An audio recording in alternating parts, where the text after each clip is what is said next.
Find your perfect tax expert. Whatever you...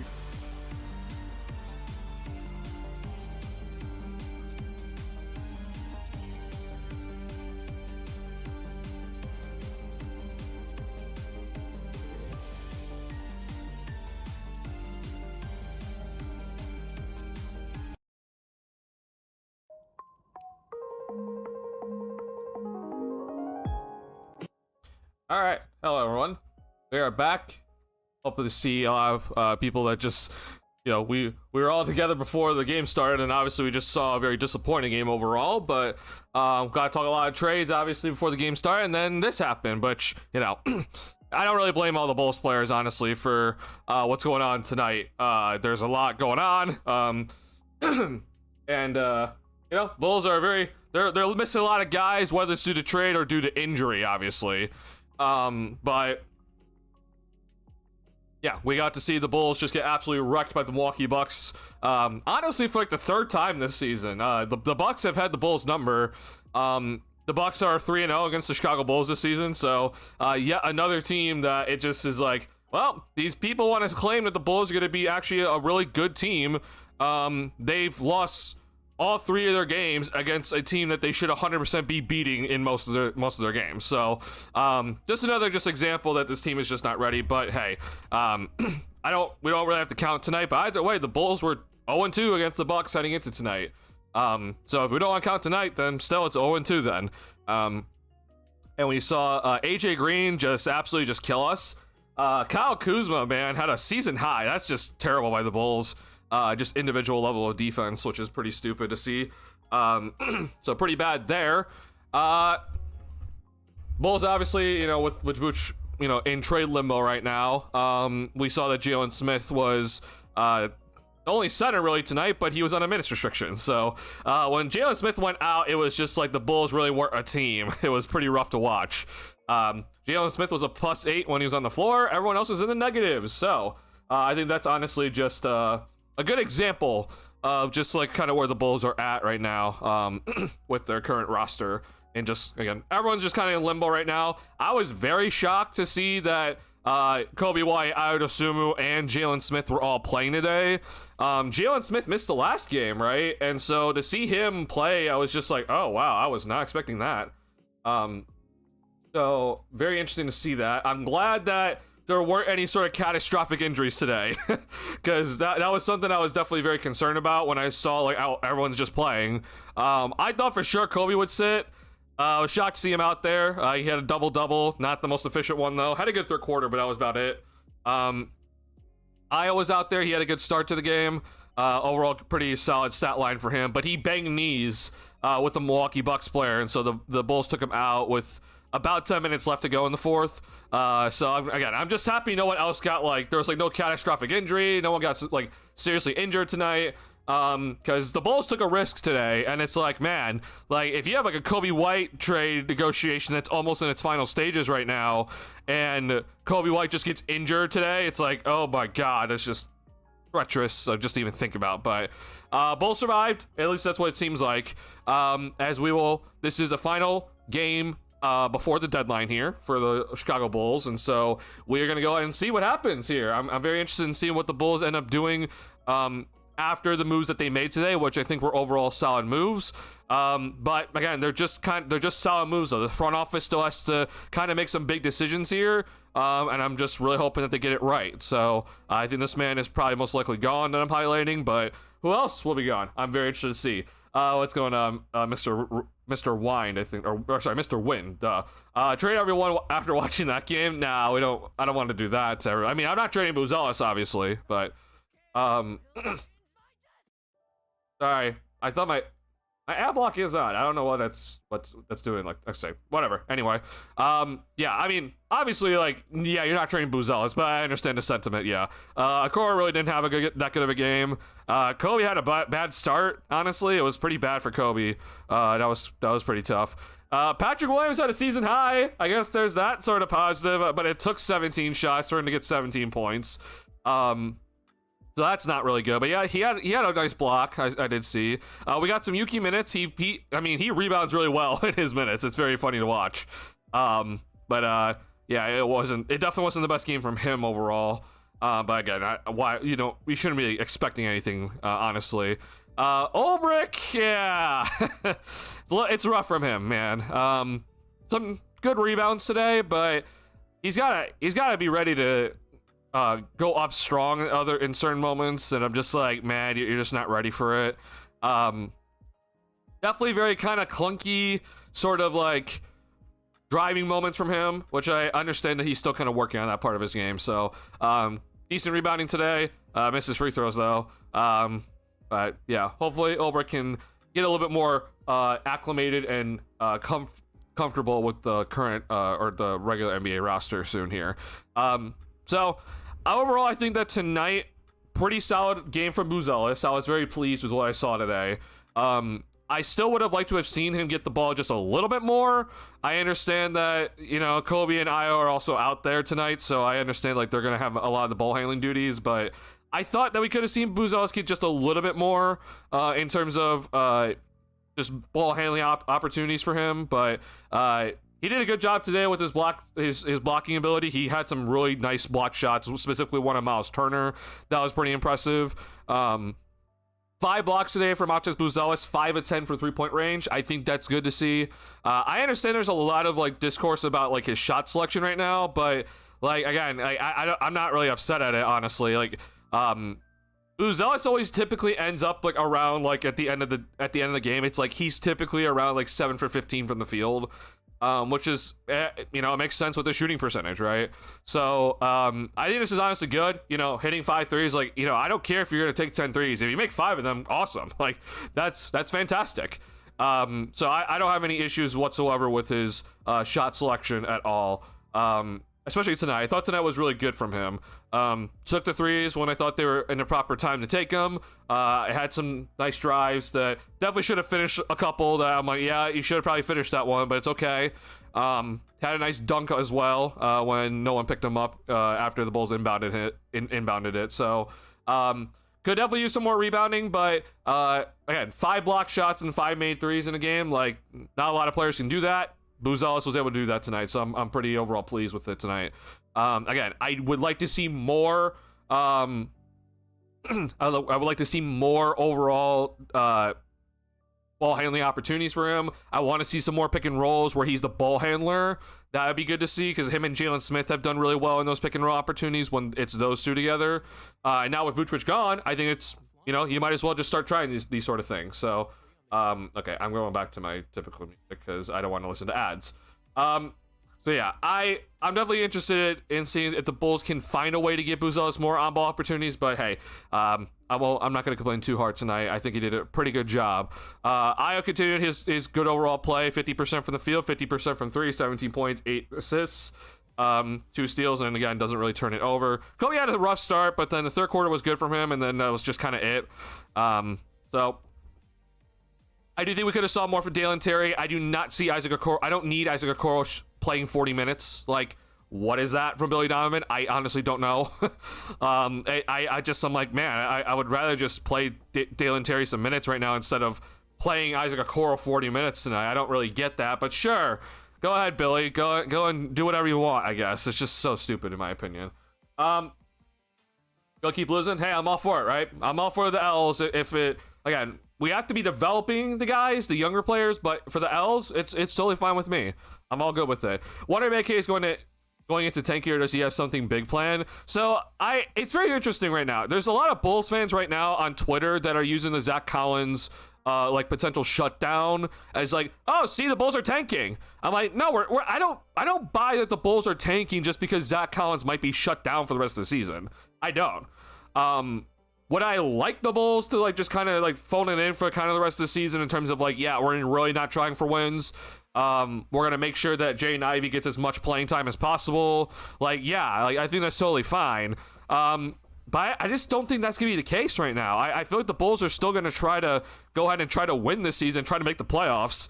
But I'll see it, or I'll believe it when I see it. When it comes to that, yeah, the Bulls are actually truly tanking right now. I'd be happy. Like, I think that's totally fine. You can tank and just develop Buzelis as much as possible. Get Jaden Ivey some run. And yeah, I'm honestly all for it, but I don't think that is the case, honestly. I think that the Bulls, especially because it seems like we are keeping Simons right now, it seems like, yeah, like they're all in on trying to get this team to the playoffs. And so they think that it's, you know, they're going to trade Kobe, but then Ivy and Simons are going to make up for it. And they're going to try to make the playoffs, I guess, which is just really stupid. But, yeah, again, I'll believe it when I see it. And I think the big indicator is honestly going to probably be Josh Giddey. It's just like, if Giddey actually like tries to like kind of get back quickly, then I'm like, no, the Bulls are still trying. If Giddey actually like takes like a really long time, which I think he should, then I can start kind of believing that the Bulls are fully just like, yeah, you know what, we're kind of just chilling for the rest of the year, which I think is pretty good.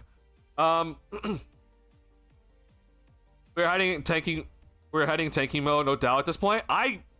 Okay, just because we just took a massive, like, pretty big beatdown for the Milwaukee Bucks when we just made a couple trades, we don't have Simons here yet, or Ivy here yet. Like, I'm not ready to say that this Bulls team is tanking. I hope that's the case. Like I said, I want the Bulls to actually go ahead and just tank. Like, that'd be fine.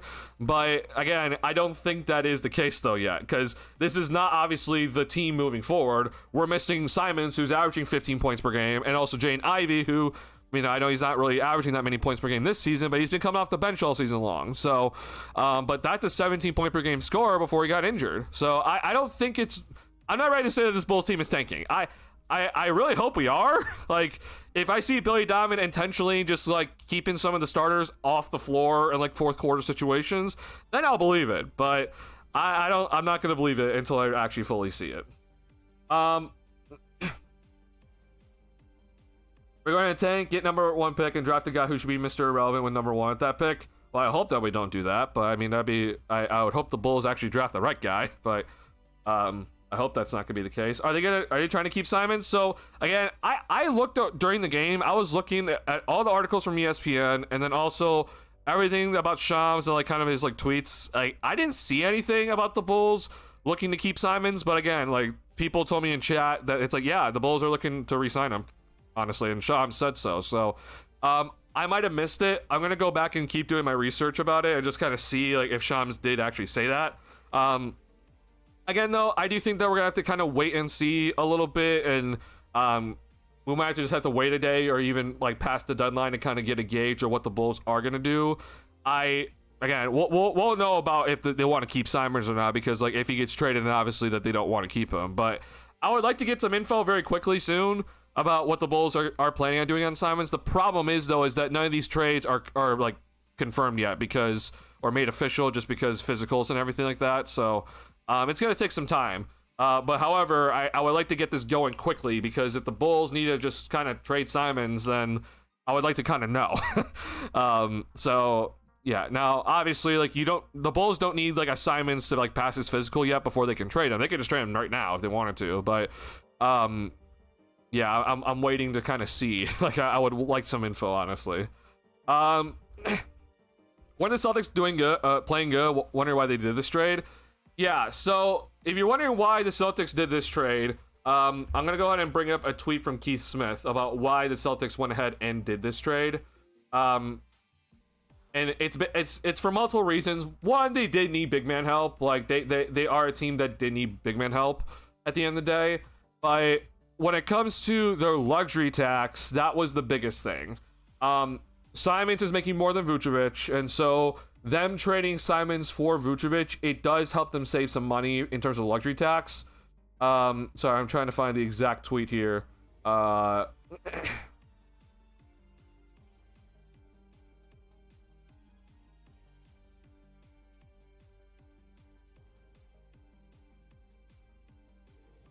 Actually, okay, Keith Smith actually did not tweet about it. I might have to go look at someone else here. But basically, though, like, if I remember what Bobby Marks did tweet out, it was like the Celtics basically kind of saved like $19 million in luxury tax space, or sorry, luxury tax bills, just from this trade alone. So the Celtics, they needed big man help. They had kind of a surplus in terms of guards, like Simons was coming off the bench, and so again, he was making more money than Vucevic, and so you go ahead and trade Simons for Vucevic. It helps them save a lot of money, but also then kind of helps them in terms of the area that they are lacking in, which is just straight up like, yeah, they're gonna need some big man support because their big men are Kita and Luka Garza. But here's the biggest reason why we saw this deal for the Boston Celtics today, which I've given the Bulls front office credit because they were able to leverage this and to be like, yeah, you should probably take this deal because you're not going to get much like anything better for Simons, honestly. And so Boston's tax bill basically dropped from 39, let's just say $40 million down to $17 million. Like, that's a significant drop, right? Like, that's over $20 million in terms of just tax bills, going down. So for a team that does not have Jason Tatum for this season, right? This helps them get below the first apron, which then now opens up Boston's non-taxpayer mid-level exception for them to go ahead and potentially use here. They don't have a lot to use because, like, again, if you do go ahead and maybe use just a little bit of this, like, you gotta be careful where you're gonna go in terms of being right past the first apron again. But this was the biggest reason why this trade did happen today. So I think, again, the Bulls did good. Now, my only thing, though, is this. If you're the Chicago Bulls right now, like, you just traded for Jaden Ivey, who I'm gonna, at least assuming that you're planning on paying him this upcoming summer because he's going to be a restricted free agent. You're betting on him to get back into his pre-injury form that we saw, which is like 17 points per game on 40% three-point shooting, like dynamic, explosive player. He's a very fun player to watch. He has great athleticism when he's right. Okay. Now I understand that this season has not gone that way for him, which, it's partially expected just because of how much time he's missed, but it's also just a little bit shocking. But again, it's a bet that Ivy's going to get back into form. However, are you going to be actually keeping Anthony Simons with this Boston deal? Like, to me, it doesn't make much sense. In my opinion, I feel like the Bulls should be going just like, yeah, we're just going to be playing Simons. We're going to start him when he gets here. He's going to be playing shooting guard for the rest of the season, and we get to evaluate him for about 28 or so games or whatever it is, right? But if I have Simons, whether Simons is starting or coming off the bench, he just eats into the minutes for Jaden Ivey. So I don't understand it personally. I personally will be looking to move Simons right now if I could. And that would just kind of clear up the guard kind of logjam that we have, which, again, right as of this moment in time, we still have Kobe White. We still have Ayo, we still have Trey Jones, and obviously Josh Giddey. So there's a lot of guards here, and I would like to go ahead and clear out, first and foremost, Kobe, obviously, but then get rid of Simons as well. And just accept, whatever you can get for Simons is like, yeah, you traded Vucevic for that, basically. The trade is already a W because you got something back in return for Vucevic, and the second round pick that you got back in that trade, as you see here, both teams traded second round picks here. Like, it's a very significant second round pick. It's going to be projected basically top 5 because it's going to be the Pelicans. It's going to be the Pelicans wherever they land in their record. So, that's a very significant pick for the Bulls. They basically kind of got like a late first round pick out of this for this upcoming draft in 2026. So looking forward to seeing the Bulls hopefully use that pick as an actual draft pick. But I understand that, we've seen this team flip assets, especially draft assets, very quickly. I said this before the game even started. Oh, I see. I really want to see it. Any chance Jalen Smith gets traded? I think there's a pretty decent chance. But I don't. Again, it's just kind of like, to me, it's just kind of like 50-50. I think teams should want him. Will the Bulls actually go ahead and accept a deal for him? Who knows, right? It's just going to be just a big question mark. Oh yeah, new ownership doesn't want to lose money to the tax. Yeah, so Boston Celtics have new ownership. They're cheaper than their previous ownership, obviously, so it's pretty stupid by them. Now, granted, I can kind of understand it this season, just because you don't have Jason Tatum. Like, you don't really want to be spending so much money this season that, like, if you had to choose between spending money this season or a season where Jason Tatum's healthy, right, you're going to choose a season where Jason Tatum's healthy. So I can kind of understand it, but I also just, I hate when I see ownership just act cheap. Because the Boston Celtics actually have the ability to act, because they created another trade exception with this deal. So they have a $27 million traded player exception that they can go ahead and use. Like, that's significant. Like, they have some picks that they can go ahead and throw out and trade and just acquire someone that's making some significant money, and they don't have to really give up anything, honestly. So besides obviously the picks, they don't have to like trade any contracts away. So they have the opportunity to actually still add to this team this season. They won't, because they want to stay out. They want to try to get out of the luxury tax or reduce their luxury tax bill, and adding in more money just adds to it. But yeah, that's kind of the logic right now for the Boston Celtics, which is just like, okay, I mean, I kind of understand it, but again, it's just like, I don't like seeing cheap ownership at the end of the day. I'd be very concerned if we can't find a suitor for Kobe and have to play Kobe, Io, Simons, Ivy, and Trey. Oh, don't even get me started. If the Bulls actually don't trade Kobe and we're stuck with all of these guards after the deadline, I honestly don't know what the hell we're going to do. Besides, the only thing I could think of is that you're going to be basically saying Josh Giddey shut down for the rest of the season.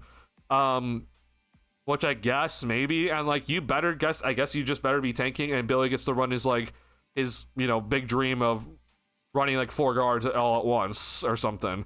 I would hate that. That's just going to be rough just to watch in general. But also, again, like, you want Ivy to come in and have the opportunity to actually kind of play in his normal position and get some reps in with some of the other guys. So, yeah, I'll be very pissed off if the Bulls go ahead and don't trade Kobe and we're stuck with all these guards after the deadline, and we're just like, well, what do we do with all this? Like, the only logic in my head is just that you're shutting Josh Giddey down for the rest of the season and you're just tanking then. But it's just like, again, if you're tanking, then why didn't you move Kobe? Like, so yeah, that is definitely a concern. Like I said, the Bulls just need to accept whatever trade they get is the best trade they could get for Kobe. So even if that goes until the last minute of the deadline, like, yeah, just accept whatever is the best. You're not in any position to try to leverage your way into a better deal at this moment in time. Pistons were hoping Ivy would get back to his 17, 18 points per game self before his injury and had no patience. Yeah, they don't have any patience right now because they're obviously at the top of the East, right? Like, their go time is now. But they also, again, they were not going to pay Ivy this upcoming offseason because they have to pay Jalen Duren as well, who's also a restricted free agent, who has become an all-star, right? So they were not going to pay Ivy this upcoming offseason. So the Bulls went ahead and got ahead of schedule, which I think was a good decision. So instead of you trying to kind of overpay to try to steal Ivy away from Detroit, now the Bulls have the leverage. And so when Ivy goes into restricted free agency, the Bulls are going to have the leverage and then obviously can match any offer he gets. So I don't really see many teams giving too much money to Ivy in this offseason anyway, such like, just from the numbers that we've seen so far. Now, if he has like an insane like last 2 months, then that'll be a different story. But if he has an insane last 2 months, then the Bulls are just going to be paying him anyway, right? So it's a good decision by the Bulls overall. I think it's a very good decision. And you only gave up Herter, who has been pretty garbage for us this year. So, yeah, the Pistons are very much like, yeah, we're ready to go now. Herter does add some size, and I don't know, man. People call him a sharpshooter. He is not really a sharpshooter. I have to just beg to differ. His career 3-point percentage doesn't support his sharpshooting kind of status that he has. I typed in sharp. It doesn't support his sharpshooting like status that some people kind of hold him to. Which is just like, okay, I don't really understand it. Like, he shot over 40% from 3-point range once in his career. 37% 3-point shooter. Like, I don't know. I don't really consider him a sharpshooter at this point.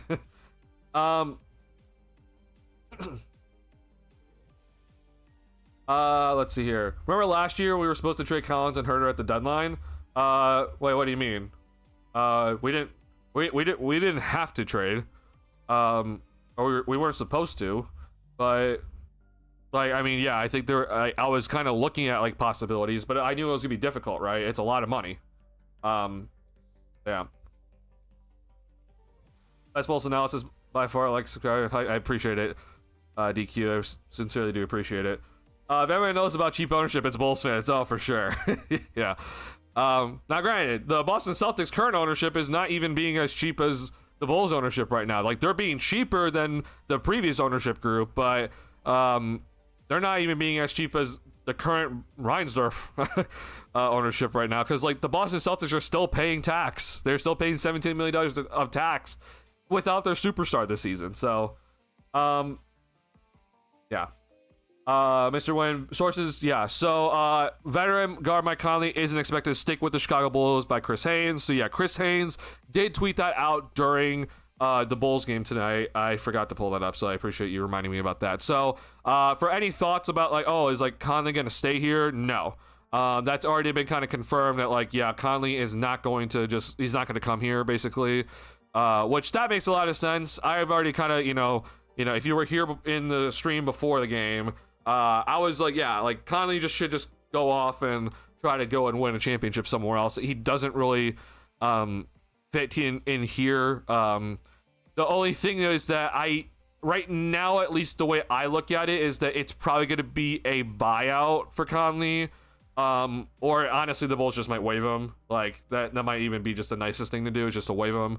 But yeah, it's Conley's making $10 million. He's had obviously a rough year. I don't really see a team really valuing Conley at his $10 million to average like 3 points per game or 4 points per game on terrible shooting. So I think the Bulls most likely are just gonna buy him out or just waive him here, which I think is totally fine. I'm not freaking out about that whatsoever. So if that is what happens, then it is what happens, and that opens up a roster spot here for the Chicago Bulls to go ahead and try to fill, whether it's via trade or they go ahead and sign somebody. Who knows? But it'll be fun to watch what they decide to do here. Yeah, Chris Haynes also did say the Bulls aren't shopping Kobe, which really does make me concerned. Because like that means the Bulls aren't actively trying to like figure out Kobe's next destination here. And so again, I'm questioning what the hell is exactly happening. If you decide to keep Kobe and you also just trade for Jaden Ivey and also Anthony Simons, like I don't know what's going on. Like AK has like some sort of like serious thing about like, yeah, we need to get as many guards on the freaking roster before we can like move on, I guess, or something. I don't know. But I mean, just think about it. If let's say the Bulls don't do any more moves at this deadline, guards on the roster: Josh Giddey, Anthony Simons, Jaden Ivey, Kobe White, Trey Jones, Ayo Dosunmu. And if you want to throw in Dalen Terry in there as well, like you could. Like Mike Conley won't be here anymore, so it's just like, God, man, I don't know what it is with, and that's not counting Yuki. I don't know what it is with AK and guards, but and also Billy Donovan does love his 3-guard lineups, but I just am like, God, if that's what we decide to do, then it's like we're gonna get like Matas Buzelis at center a good amount for like the remaining season, which is just not what I want to see. What are your thoughts on DeMar DeRozan and the Kings are going to buy out his contract? Has that been confirmed, or is that just like an option that you're kind of thinking about for the Kings about buying out his contract? If you're wondering about DeRozan for the Bulls, I would absolutely despise that. I don't want DeRozan back. But I mean, yeah, I think DeRozan he can go to some sort of contender and just offer some big time scoring punch. You know, really good ball handler, and obviously can go and create his own shot at any given moment. The thing is though, is that I probably do think that his best role is off the bench, just to come in and just kind of offer just some immediate scoring for some team. He's not, like, unfortunately for DeRozan, like, he's not scoring at a level of enough now to, like, warrant him either being, like, one of the main options on offense or, like, even the second option on offense. But, in terms of, like, yeah, like, he can offer some serious scoring punch to a team, like, coming off the bench and offering that. Like, yeah, I think some teams should be interested for sure in adding in DeRozan. But it is definitely, it's a very tight, kind of narrow thing they have to kind of fit like DeRozan into. It's like DeRozan is just not he's not going to offer really anything else besides like mid-range scoring, the ability to create his own shot, right? 3-point shot, not his forte. Defense is, you know, at his age is nothing much. But again, it's just, you know, some teams really do need scoring. So like, for example, Could I see the Detroit Pistons wanting DeMar DeRozan if he gets bought out? Like, yeah, that would make a lot of sense in my opinion. I think DeRozan for the Pistons, who like they need more 3-point shooting, I guess, so maybe it's not actually the best overall team for him, but yeah, just teams that just need scoring. Like, yeah, I can see them looking at DeRozan. I don't know if he gets bought out though. I feel like the Kings are just kind of they're just gonna hang on to some of these guys. Like they're stuck with the Levine contract for at least this season. I guess DeRozan is on like a little bit more team friendly deal. But I think a lot more teams would be interested if he just comes on a minimum instead of him being traded there, unfortunately. I mean, $24 million, it's like, I mean, it's not like that cheap for a guy that's 36 years old and might just end up coming off the bench. So, yeah, I'm a little bit like, we'll see. It's going to have to be, I think, a buyout scenario. Report on sorry, the syntax just threw me off. To report on has of now. Okay. Who reported that? Was that Chris Haynes? Is that what you're saying?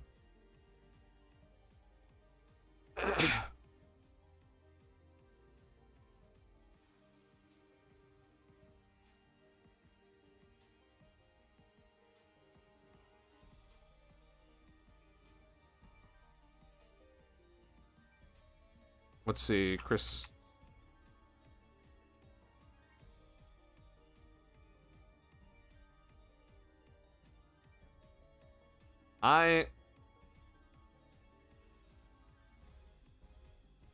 From other reports, it's not him though. Oh, okay, got it. Okay, yeah, I was about to say, I looked at Chris Haynes, I typed in DeRozan, and I'm just like, what?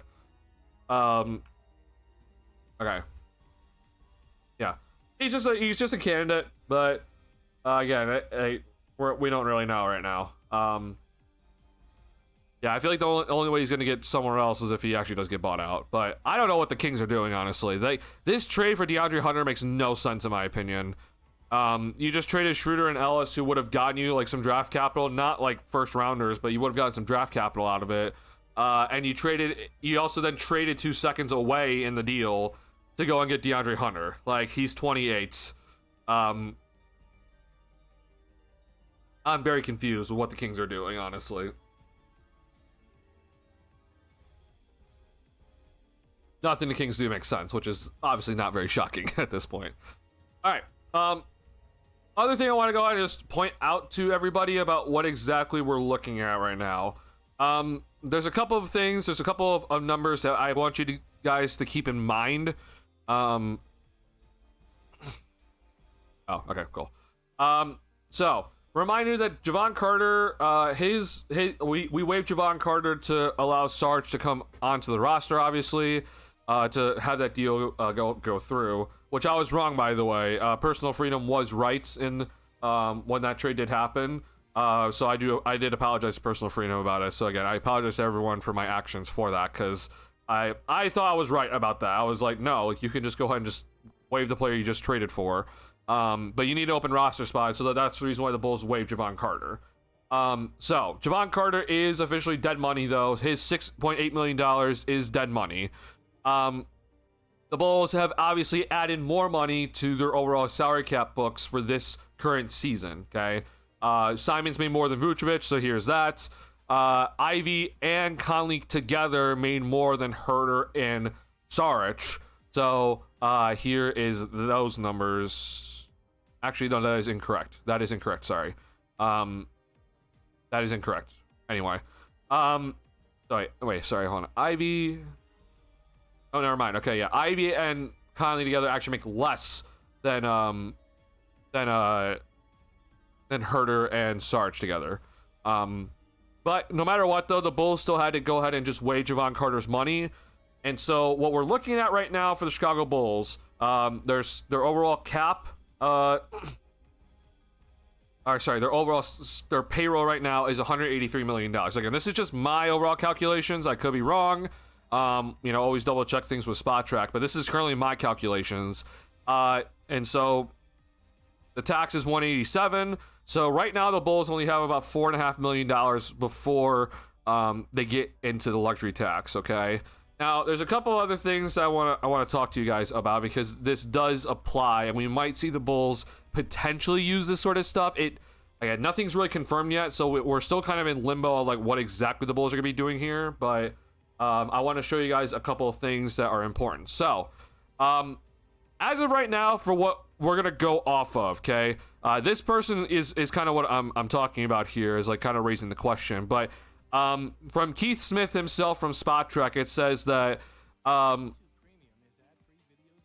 when it comes to the trade for Herter and Sarge, so remember, the Sarge for Conley, that works by itself, right? So that's the reason why Sarge was allowed to get traded. It was not aggregating his contract with Kevin Herter, which that would be illegal because Sarge was just traded, okay? But it is basically it's basically two separate deals for the Bulls, okay? Sarge for Conley, that is totally legal. You can just go ahead and just do those two players traded by themselves. That works totally fine. Therefore, the Bulls then traded Kevin Herter for Jaden Ivey, okay? Now, there was some talk about what the Bulls were going to do with the Ivey contract in terms of how are they going to absorb it. And so one of the ways the Bulls could have absorbed the Ivey contract was they would use their non-taxpayer mid-level exception here to go ahead and absorb the contract. So the NTMLE here is $14 million, as you see on my screen. Ivey's making $10 million, and so that money would have just absorbed the $10 million from Jaden Ivey, okay? However, the other option is that you just take Kevin Herter's contract that you sent out and just use that to absorb Jaden Ivey's contract, okay? And if that was the case, you're basically taking $17 million to absorb $10 million. That then gives the Bulls an extra $7-ish million left remaining here, as you can see from what Keith Smith has said, that the Bulls have basically, for what he thinks what the Bulls did, they created a $7.9 million TPE, or traded player exception, from this deal, okay? And so, again, we're not entirely sure how exactly this would have worked out, because if, let's say, for example, the Bulls went ahead and put Ivey into the non-taxpayer mid-level exception, and that's the way they absorbed the contract, then they would have created basically about an $18 million traded player exception that way, because Herter's money is just going out just by itself. We're not using it to absorb any contracts like the Ivey contract. It's just Herter's money is just going out. He's making $17.99 million this season, and so that's what that would have been the TPE we would have gotten. But we're not sure yet still exactly what which way the Bulls did it, but they have their options left available to them. But right now we're just going to go off of as if the Bulls did not use this, so this is still available to them. The non-taxpayer mid-level exception, the whole $14 million, is still available to them, okay? As of right now, the Bulls did not use their biannual exception. That is probably going to be important for the next offseason, though. Like, you know, it's not really that important for this current time, but it's more so just important that if the Bulls don't use it this season, then it will still be available to them this next upcoming offseason. So, as of right now, the Bulls have not done that. They have not used any of it. So there is still a chance the Bulls could use it. I would highly suggest not to use it, but as of right now, we are still fine when it comes to that. So why am I bringing this up? Well, I told you guys about earlier the $4.5 million we still have below the tax, okay? I'm not entirely sure what's going to happen with Simons here. I would still think that the Bulls are going to trade Simons, at least in my head. Like, that just makes the most logical sense. But if it doesn't happen, then we still have to wait on some other trades to happen here. But basically, though, let's say the Bulls are still kind of just going around and saying, like, hey, we're going to help facilitate trades, okay? But as you see here, we only have about $4.5 million before we hit luxury tax status. Now, the Kobe trade and, like, you know, other trades that happen, that could definitely change that number, right? But what is only available to the Bulls right now in terms of what they can just, like, use to absorb contracts is the TP either of $7.9 million or $17.9 million, whichever one that was created in the Jaden Ivey deal. We don't know yet, okay? But those are the numbers that are available to us to go ahead and use, or the TPs to use to absorb any other contracts. However, we only have $4.5 million left remaining until we hit the luxury tax. And obviously this team is not going to go into the tax at this trade deadline. So I just want to make that clear of like, if we see a potential any other options, like, oh, we could help facilitate this, we'll be like a salary dump place again and get some draft capital out of it. I would love that. Would the Bulls actually do that though? I don't know. That's just kind of what I'm trying to get to here. So we'll see if the Bulls maybe shed some salary. Like, they could just kind of trade some guys away for nothing. But in my opinion, obviously, we should be looking to trade Kobe and getting some good draft capital in return if possible. So just the numbers just to keep in mind as we head into the last 36 hours of the trade deadline here. This NBA draft class is insane. In top 15 players for sure. I am definitely very much aware that this draft class is very good. And so just the Bulls getting that second round pick that they got back in this deal, which again is projected to be like top 5 in the second round, like that's a very good pick. That is a very important pick for the Bulls to get. And so I'm very happy about that. I'm really hoping Portland makes the playoffs. If Portland can make the playoffs, that would also give the Bulls another first round pick. That would be huge. We might see the Bulls in Portland kind of negotiate at this deadline to try to see if if the Portland just kind of just gives the Bulls the pick this season, because they want to go ahead and trade some of their other first round picks that they can't trade currently because there's all these protections on it right now. That would help the Bulls as well. So I'm hoping that we get some sort of just kind of resolution here with the Portland pick, this either the end of the season or this deadline. But it would be very nice if the Bulls could have like basically like 3 first round picks heading into this draft, like their own, the Portland pick, and then like this one is like basically a late first round pick in a sense. So I'm really hoping that that's eventually what's going to happen, but we'll see. Brett Donald said, what chance some of the players just traded for will be moved for a center? So Ivy is, at least in my eyes, okay, I think Ivy's here. He's not going anywhere, okay? I think the Bulls are keeping him. So for Ivy, it's a 0% chance. Mike Conley will not be getting traded, it seems like, for anything of either. It's going to be traded for basically nothing, because, I mean, he's making $10 million and not having a good year, or he gets bought out. So I think the odds of the Bulls trading Mike Conley for a center is basically 0. In terms of Simons, though, that's the guy that I'm looking at as like, yeah, I could see a possibility where the Bulls go ahead and trade Simons and go and get a center in return. I have to really start searching around right now for Anthony Simons trade. It's like he's making $27 million. That's not easy to just absorb. But he would give me like a small chance of like, yeah, I could go and look for a center if I wanted to. However, I do not think that's what the Bulls should be prioritizing. If the Bulls just trade Simons just for like a bunch of second round picks, that's totally fine by me as well. Like that's, in my opinion, is what they should be kind of prioritizing. Instead of trying to package Simons with some picks or something to try to go and get a center. Like, for example, I know that some people might be kind of thinking it, but like, I know that Nick Claxton's been kind of talked about a lot when it comes to the Bulls, and so this is legal. Like, you can go ahead and make a 1-for-1 swap here. This is totally legal. Now, I don't think that the Brooklyn Nets are going to just accept this 1-for-1. There's no way, and so that's going to require the Bulls to add in some draft capital, which is like, I don't want to do that. I know a lot of people like Nick Claxton, but at least in my opinion, that's not what we should be looking to do. You're kind of buying in this sort of scenario. I think the Bulls should just be selling still. So this to me, like, I know that this sounds enticing. Like, I know it's like, oh wow, the money works out well. We're not giving up anybody else besides just Simons, and we'll throw in a pick or something just to get Nick Claxton here. I just want to make this clear about, like, I think the Bulls have done well so far at this deadline. But I don't think we should go ahead and just start buying all of a sudden. I think that would be a very rash overall decision by the Bulls. Like, we need to make sure that we keep our overall financial flexibility for this upcoming offseason, and Claxton eats into that.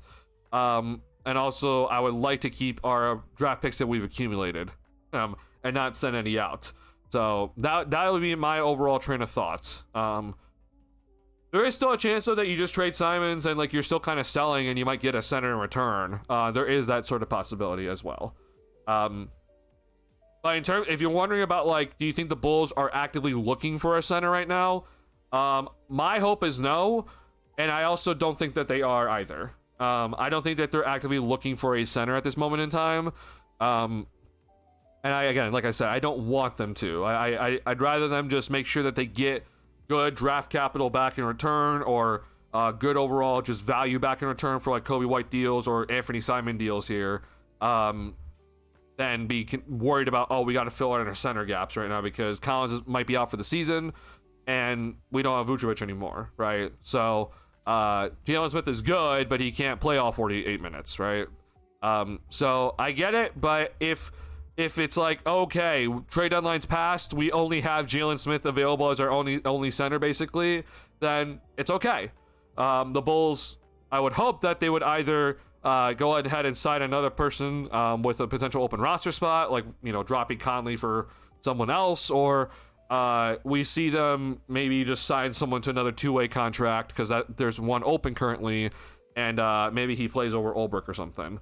But if Ulbrich like gets like backup center minutes, like I'm not freaking out about it, honestly. Like I actually think that's like totally like that's just fine. Just let us see what we got in him. And hopefully he can kind of adjust a little bit more in his time up in his rookie year. So I'm overall, I'm not like freaking out too much about the center spot right now. I know a lot of Bulls fans are like, oh my God, like we gotta try to win though. And it's like, what are we gonna do at center? Well, for now, it's like, let's just wait. Like, let's wait and see what exactly we do. It might just get resolved in like the next move we make here. If it does, great. If it doesn't, then I'm not freaking out too much. We gotta prioritize the proper moves here before we prioritize position, in my opinion. So, yeah, I'm interested. I'm honestly, I want you guys to start kind of thinking of Simon's like trade ideas here, because I'm having some trouble, honestly. I was kind of looking through the game. I was just like, like where the hell would Simons go? Which is kind of making me starting to really think that he might just be here for the Bulls. Like he might just kind of be stuck here. But like where is Simons gonna go that would actually kind of make sense here? And $27 million, right? Like that's a lot of money. So like what team is actually going to be looking for this? I'm very confused.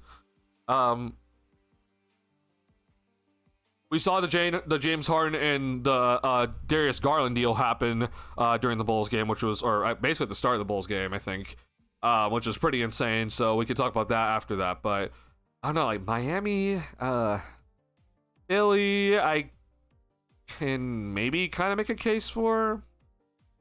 Let's see here. What does Philly have?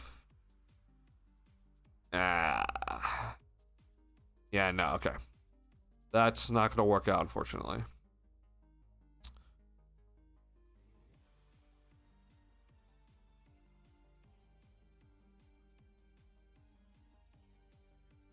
So again, just to go over the rules, I need to get confirmation about this, because like right now it says that, yeah, we can just go ahead and aggregate Simons with something else right now. I looked over the rule during the Bulls game. Like any player that is traded, unless they're being traded into a TPE, which Simons wasn't, they're basically allowed to, or sorry, they're not allowed to be aggregated. But right now it says that Simons is allowed to be aggregated. So I think it's just a misstep from Spot Track, but I could be wrong. But this, honestly, this is intriguing to me. Okay, let's see here. So we gotta make up 12 million ish, like around there.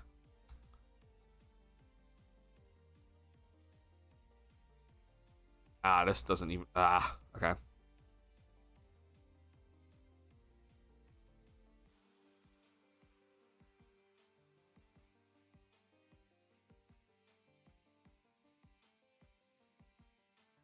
So the Bulls would obviously have to waive somebody before this deal can officially go through.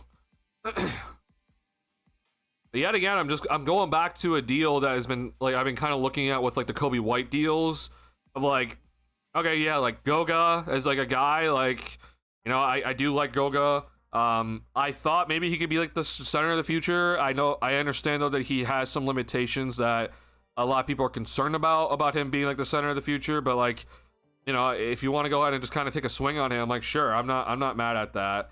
Jet Howard has been disappointing, unfortunately, and so then this deal is gonna. It's like, why would the Magic do this deal? Well, they need scoring. They also need shooting. But this also gives them salary cap relief for next offseason here, where they're going to really need, like they're going to try to, they have a lot of just contracts, basically. Like the Banchero extension kicks in, right? Like this makes a lot of sense, honestly, I think for Orlando. For the Bulls, obviously you're looking to go ahead and get, like Goga, and like you're kind of taking a swing on Jet Howard. He unfortunately is gonna be a restricted free agent though, so I don't know how much it's gonna be that good for you. And then you take Jonathan Isaac on to help the Magic a little bit, and kind of open up their salary cap books for the next offseason, or I guess not open up, but just kind of clear up some areas of the books here to kind of give them some salary cap relief here. But yeah, I don't know. Would I be thrilled? Like, would I be okay with this as being the return? So it's like you basically traded Nikola Vucevic for Patadze, Jonathan Isaac, and Jet Howard, and obviously the second round pick that's going to be like top 5 this upcoming draft in the second round. Like, yeah, I mean, I won't be too mad at that, honestly. Trying to figure out a way if I can like kind of make it a little bit like, can I add another player here? Because the Bulls would actually have to waive 2 players in this deal. But like, I would love to throw in Dalen Terry, but I don't think this would work then. Yeah, unfortunately, this does not work. And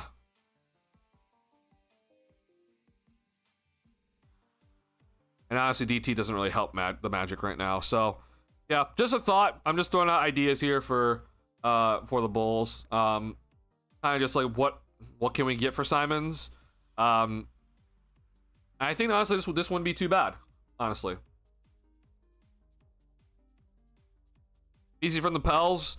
So in terms of trying to get Misi, like first and foremost, I want to be clear, like I'm not like the highest on Misi. I understand a lot of Bulls fans love him, and I don't really know why like so many Bulls fans are just like so enamored by him. But it honestly still just kind of comes down to something I'm like fearful of right now. Well, this is actually okay. Wait, this is interesting. Hold on. Okay, so this actually wouldn't work. Okay, okay, maybe the Bulls are gonna be okay. If I throw in Dale and Terry, for example, and I go and get Misi, where are we at here? Oh, interesting. So this is kind of what I'm scared of still. I'm like, this is just it just seems like a very Bulls move. It's like, yeah, you get Misi out of this deal, but DeJounte Murray is coming off a torn Achilles. I don't want to really deal with his contract. He's making $30 million next season. So I'm not thrilled with it. I'd be concerned about doing something like this. Like, I don't know if DeJounte would even be like tradable once he like comes back. In terms of trying to get Misi, like it's basically the Bulls have to like give up like Dalen Terry, which you would have to convince the Pelicans to take him. And again, this is assuming that you're not going to put Simons in the deal, because again, like if you're wondering, like, okay, well, can we just trade Simons for Misi? No, that straight up alone does not work, because Misi's making very little money and Simons is making a lot of money. So as you can see here, these 2 contracts won't work together. This is not going to work. So if you're not going to put in Simons in this deal and like take on DeJounte Murray's contract, then it's going to basically just be like, yeah, it's like Dalen Terry, I guess. And you would get Misi in return. So like the money works here, but then like if there's no way if you're the Pelicans, you're just like, yeah, I'll take Dalen Terry for Misi. Like there's no way you do that. Which then it means that the Bulls are going to be throwing out picks to them, and I don't want to do that. Definitely not first. I've talked about second rounders, like the picks that we got back in the in that Saric deal. Like, yeah, I mean, if we still have both those picks, then yeah, I'd be a little bit more open to that sort of idea. But it's now because we had that 2026 pick that's like gonna be like, it's gonna be between like pick 31 to pick 35. Like that to me is pretty valuable. I'm not trading that pick for Misi personally.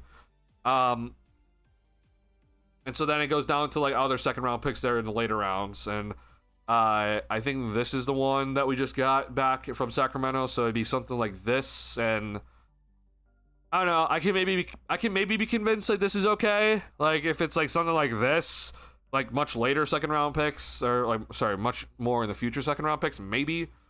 But would the Pelicans accept that? I don't know. And I feel like after this point, like I'm not going to give up anymore. I might as well just take the cap space and move on. At the end of the day. I know the Bulls lost, but WN on trade, so for sure. Yeah. What's going on, Delbert? Yeah, man. I'm overall really pleased with the trades today. I'm still scared in terms of like what the Bulls are gonna do after the trades that they've just made today. Like I'm still nervous. Because there is a high chance the Bulls can still mess this up. Like again, if you don't trade Kobe and like you have a shit ton of guards on this roster as you try to evaluate Jaden Ivey, like what the hell are you doing? I don't understand that decision at all. If you're the Bulls, like there's definitely ways to mess this up still. But in terms of just like what the trades are in a vacuum, or trades that they did today in a vacuum, like it's good overall decisions today. I'm very pleased with the decision making. I'm more impressed with the Vucevic trade because I did not think that was going to happen. Now, obviously, it's just like, okay, you know, I think if we were all the general manager of the Chicago Bulls and we were offered that sort of deal, we would all accept that. However, I don't know how exactly it kind of worked out, and they may have actually been the ones to convince Boston. Sorry, my glasses are all messed up. They may have actually been the ones to convince Boston, like, yeah, like this is kind of the best you're going to get. And so if they were truly the ones being active, because like we got the report that the Bulls offered Vucevic for Simons in a first, right? So if the Bulls were the ones being active about this sort of scenario, then like, hey, bravo to you. That's a hell of a job by you guys to go ahead and try to take advantage of Boston's luxury tax situation, and knowing that the Celtics don't want to pay as much luxury tax, and this would actually help them. It also adds to their big man depth that they desperately need. Like, yeah, I a big round of applause from me if the Bulls were the team that kind of figured that out. However, I don't know. Like, I'm gonna go ahead and try to give them some credit for it, but maybe I'm just being ridiculous about it. I give him a little bit too much credit. The Herder for Ivy deal makes a lot of sense. I think it's overall a good decision. And it's a nice kind of just low risk, high reward type of scenario here. There is a little bit, I don't know if I want to call it just fully low risk though. I do think there's like some risk with the Jane Ivey, idea of just like taking a swing on him and just trying to see what happens. It's mostly just due to him being restricted free agent this upcoming offseason, but again, I think it's totally worth it. I think the risk is 100% worth it, and he only gave up Kevin Herter. That's good by the Bulls. So yeah, I'm extremely interested to see what's going to happen. I'm nervous as hell, though, because I mean, the Bulls have a shit ton of guards on their roster, and they've been notoriously a team that loves their guards. So I could see them just like, you're like, yeah, you know what? We're not going to trade Kobe. We're done. And I'm going to lose my mind if that's exactly what they do. So I think some big decisions are going to be needed here in the next like 36 hours or whatever, how much time we have left here before the deadline. So big days ahead. Tomorrow's a massive day. Bulls are off. So it honestly should be a day that you're going to see them be pretty active, I would hope. But we will never know. Obviously today, the Bulls played today and they were pretty active. So we'll see when exactly they actually decide to be active when it comes to the trade market. So extremely interested. All right, couple of other things before we go ahead and just kind of wrap things up for today about talking about the Bulls. I have some homework I also have to get to, y'all. So I streamed for almost 4 hours before the game tonight, so it's not gonna be as long of a stream for post-game stream tonight. And Obviously, nothing has happened since the game has ended unless I'm like missing something. So let me know if I am missing something. I don't think I am though. Sorry, I just saw that Shams tweeted, but it's just him announcing he's joining SportsCenter to talk about the Harden and Mitchell trade. So, what are you guys' thoughts on the Harden and Garland trade? Sorry, what are you guys' thoughts on the Harden and Garland trade? I want to know what you guys have to think about that, because I'm very confused by the deal. To me, it doesn't make much sense overall for the Cavs, but I don't know. I want to hear some thoughts, honestly, because like maybe I'm being a little bit too ridiculous about the deal. Guys, yeah, I'll explain my train of thought about this. Like, is Harden better than Garland? Yes. Did the Cavs like upgrade today? Yeah, they did. But when I look at it, I'm like, I don't think this move like got them really like over the hump or anything. Now, if they go and make some more moves, then like this is a different story at the end of the day. Then I'll be a little bit more bought back into what the Cavs are doing. But for the Cavs, like, Garland and Mitchell are very small. They also don't really play defense. However, for the Cavs, they needed to have both those guys out there because they were two of their top 3 best offensive players on the floor. However, just because they were out there, though, their defense suffered. Garland is very small, and obviously Mitchell is also pretty small himself. Now Mitchell can make up for it with his wingspan, but it's still overall just pretty small backcourt, obviously due to size. So you go ahead and then trade Garland for Harden, and I understand the Cavs didn't really give up like too much in that deal, but I'm just like looking at it, I'm like, isn't this just kind of like this like similar situation where it's like, well, your backcourt is like basically your entire offense, and so they got to be out there on the floor, but they don't play defense. So how is your defense gonna survive when your backcourt is garbage defensively? Now I will say this though, Harden just being like 6'5" and just being bigger, like it might actually just like him like kind of trying like at 20% on defense might actually just be better defense for the Cavs versus Garland trying at 100% just because Garland is just so small. Like that might actually truly be the case. Like I don't know, obviously I'd have to see it, but just having Harden just be bigger than Garland out there might actually just improve this Cavs defense. When Harden actually tries defensively, like he can actually be a good defender, but we know, we've seen all the clips, we've seen the times the Clippers play, like Harden doesn't try defensively. He just doesn't. He just gives up. So it then kind of falls on Mitchell to kind of like pick up the slack on defense, I guess.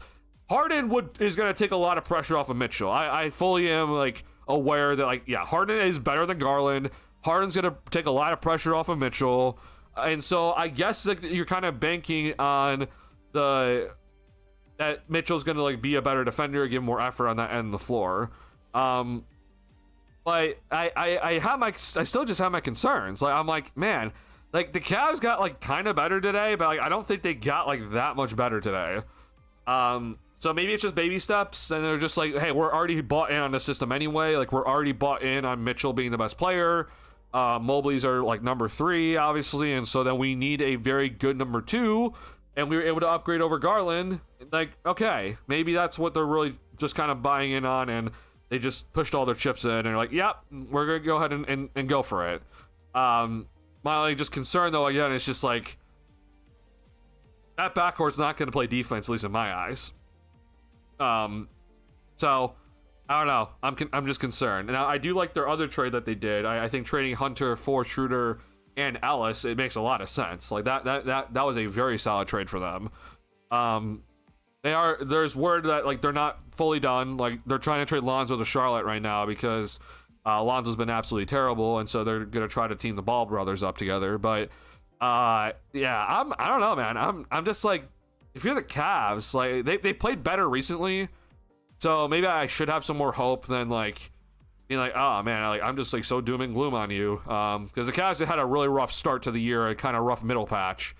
They are kind of back to, you know, being a little bit better than what we saw a little bit earlier in the year where the Bulls beat them twice. But again, like you're still, at least in my opinion, you're still behind Boston. You're still behind Detroit, and Boston doesn't even have Tatum. And then you're also, New York finally got their shit together after they had that players-only meeting, and New Yorkers finally gotten back on track. So, I mean, notoriously, famously, New York has beaten Cleveland in the playoffs before. Obviously, Cleveland didn't have Harden, but it was like a very similar core. It just was Garland instead.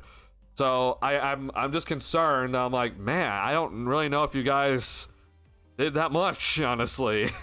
If you're going to kind of swing for the fences, I would think that it would be a little bit of a more significant move. But maybe Harden is just that good. So I don't know. That's just my thoughts overall on that Harden and Garland deal. For the Clippers, it's very interesting. It does seem like the Clippers are ready to clear house once that Leonard contract is over. And I don't blame them. There is also this big rumor right now that the Clippers are about to get hit with like a seriously big penalty due to their tampering and their circumventing of the salary cap with the Kawhi Leonard whole, as Pablo Torres, kind of exposed, like Kawhi Leonard has like all these, or there's like all these like different like big accounts or whatever, and like the Clippers are paying Kawhi Leonard a whole shit ton of money to not show up to sponsorship events or something like that. It's just like, okay.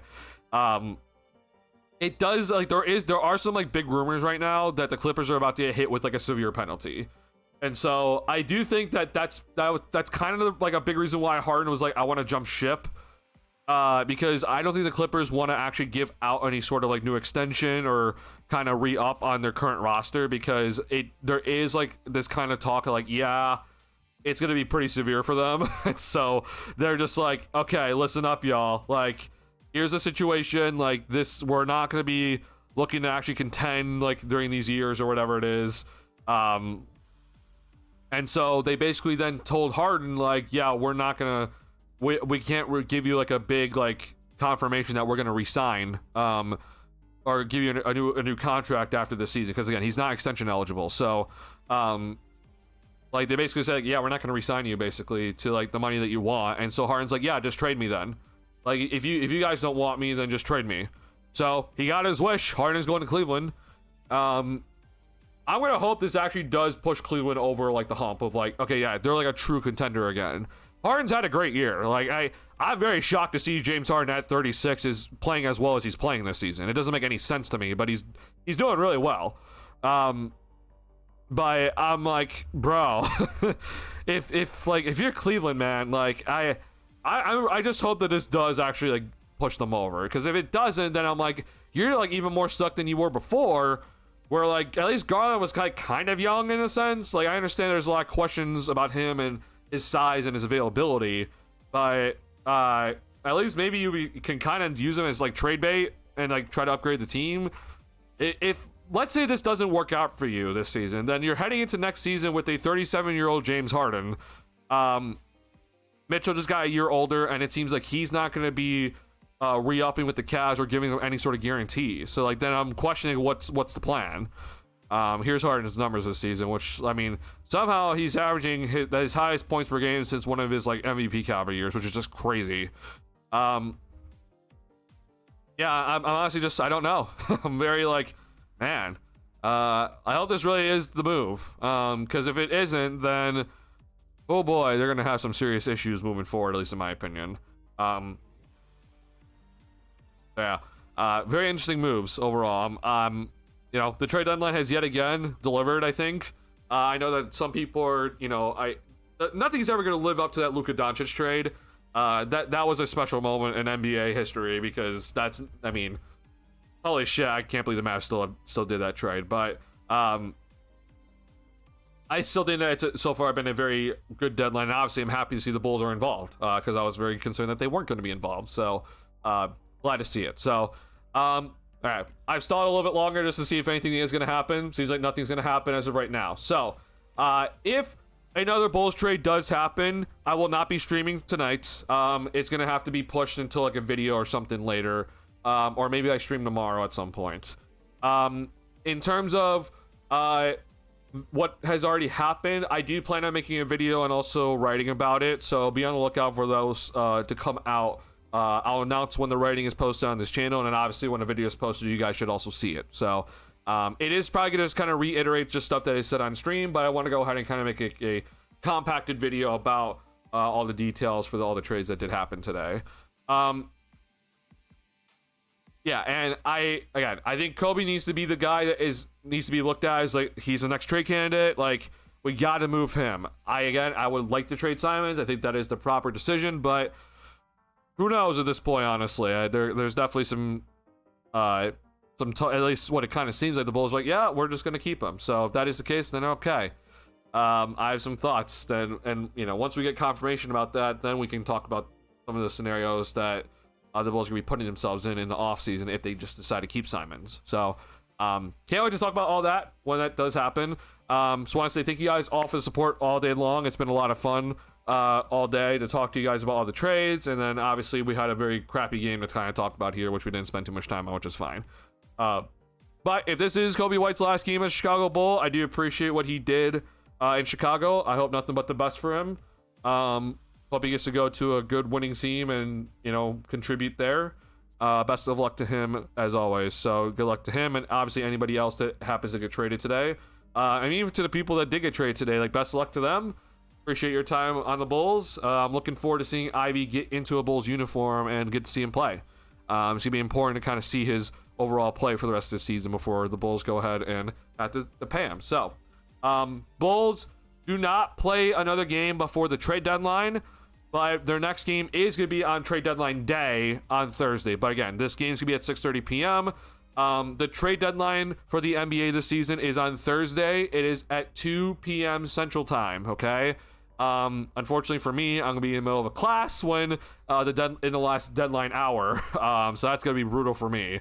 And so I'm sure I'm going to miss something. But 2 p.m. Central Time is the deadline for the Chicago for the NBA team for the NBA this season. So the Bulls have officially played their last game before the deadline. They are now 24-27. And so, again, don't go make rash decisions. And the Bulls are now back down to the 10 seed in the Eastern Conference. So if a tank's on the way, great. If the Bulls are going to sell, great. Just don't buy. I think that'd be a bad decision overall. All right, y'all. It's been fun today. Hopefully we get some more news in the next coming hours here, or next day or day and a half or so.